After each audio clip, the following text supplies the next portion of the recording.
Oke, langsung aja kita bahas ya. Kita bakal ngupas tuntas gimana cetak biru kota-kota modern di Indonesia itu ternyata punya akar sejarah yang jauh lebih dalam dari yang mungkin kita kira selama ini.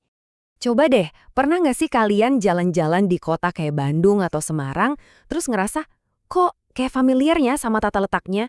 Mungkin alun-alunnya atau deretan bangunan tuanya yang khas. Nah, ternyata perasaan itu ada alasannya loh. Soalnya banyak banget kota besar kita sekarang ini pada dasarnya dibangun dari nol oleh pemerintah kolonial Belanda.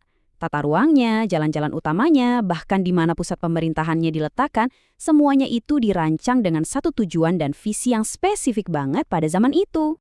Oke, kita mulai dari bagian pertama ya. Ini adalah kelompok kota-kota yang sengaja banget dibangun buat jadi pusat pemerintahan, pusat kendali militer, dan pastinya tempat tinggal yang super nyaman buat orang-orang Eropa. Ya, inilah panggung utama kekuasaan kolonial. Nah, yang menarik di sini adalah gimana tiap kota itu punya peran yang jelas banget. Jakarta yang dulu namanya Batavia itu ibarat otaknya, pusat administrasinya. Bandung didesain jadi tempat tinggal yang sejuk dan nyaman. Salatiga jadi kota peristirahatan, Semarang jadi gerbang perdagangannya, dan Jayapura itu pos militer paling depan. Semuanya itu kayak potongan puzzle yang pas banget buat menjalankan mesin kolonial mereka. Dan ini nih, ironi terbesarnya. Kita ambil contoh paling gampang, Bandung. Desain kota yang dulu tuh sempurna banget buat para menir dan noni Belanda jalan-jalan sore, dengan jalanan yang nggak terlalu lebar. Sekarang malah jadi salah satu biang kerok kemacetan parah di kota itu. Jadi ceritanya gini, waktu Daendels mindahin ibu kota dari Dayeuhkolot yang langganan banjir, dia itu ngebayangin sebuah kota yang nyaman buat pemukiman. Jalanannya dibikin sempit, dengan banyak persimpangan, ya pas banget lah buat perumahan. Masalahnya, dia sama sekali nggak kepikiran kalau 100 tahun kemudian, jalanan itu bakal diserbu ribuan mobil dan motor.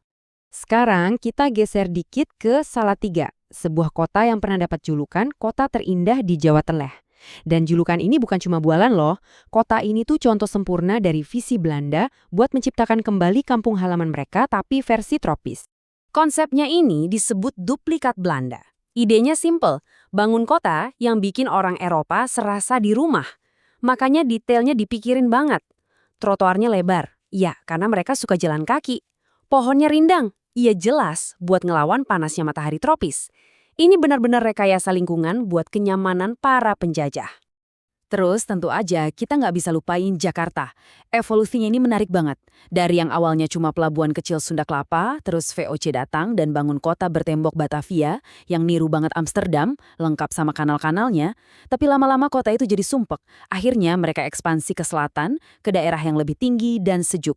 Namanya Weltevreden, yang sekarang kita kenal sebagai daerah Menteng dan Gambir.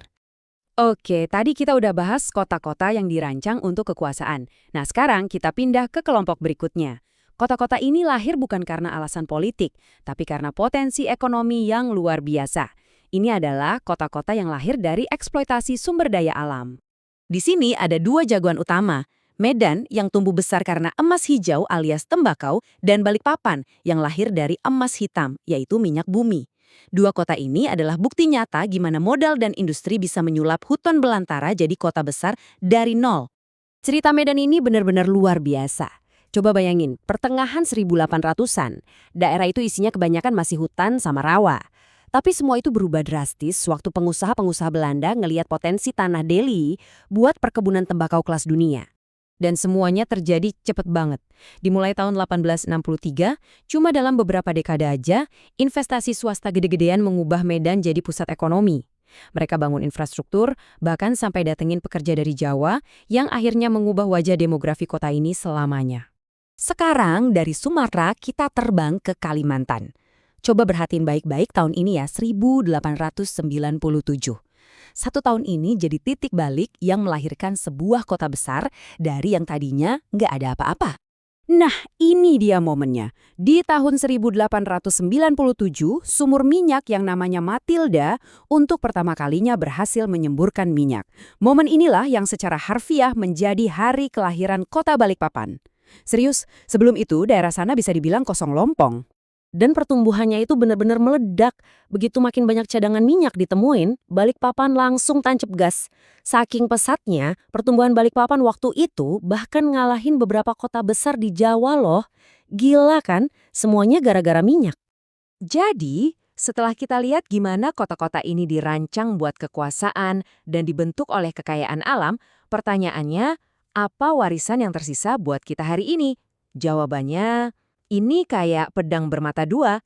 Di satu sisi, kita dapat warisan bangunan-bangunan bersejarah yang keren banget, plus infrastruktur penting kayak pelabuhan dan jaringan kereta api. Tapi di sisi lainnya, kita juga mewarisi tata kota yang udah ketinggalan zaman, dan kadang-kadang pembagian ruang yang masih mencerminkan kelas sosial zaman kolonial dulu.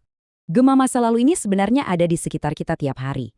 Kantor gubernur, stasiun kereta api yang masih kita pakai, sistem irigasi di pedesaan, sampai denah jalanan di pusat kota kalian, itu semua adalah jejak fisik yang ditinggalkan oleh cetak biru kolonial ini. Jadi, lain kali kalian lagi kejebak macet di jalan yang sempit atau lagi ngagumin sebuah bangunan tua yang megah, coba ingat, di balik itu semua ada ceritanya. Ada sebuah cetak biru yang digambar seabad lebih yang lalu yang terus ngebentuk kehidupan kita sampai hari ini.